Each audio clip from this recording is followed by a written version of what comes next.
बाबा Siddiqui murder case को लेकर महाराष्ट्र में एक नया सियासी घमासान शुरू हो गया है।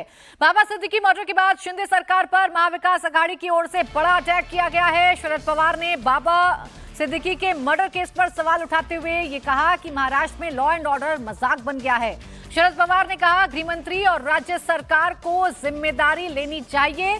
शरद पवार ने कहा कि महाराष्ट्र में जो प्रशासन है वो पूरी तरीके से ध्वस्त हो गया है। वहीं उद्धव ठाकरे ने कहा है कि इस घटना के लिए गृह मंत्री जिम्मेदार हैं। बाकायदा एक प्रेस कॉन्फ्रेंस की गई है महाविकास अघाड़ी की तरफ से, जिसमें शरद पवार शामिल हुए, नाना पटोले शामिल हुए, उद्धव ठाकरे शामिल हुए और तीनों ने ही सरकार पर अटैक बोलते हुए कहा कि कानून व्यवस्था पूरी तरीके से खत्म हो गई है, इसकी जिम्मेदारी गृह मंत्री को लेनी चाहिए। देखिए, महाराष्ट्र में चुनाव हैं और चुनावों से ठीक पहले बाबा सिद्दीकी की मौत का मुद्दा बड़ा मुद्दा बनाने की कोशिश विपक्ष की तरफ से की जाएगी।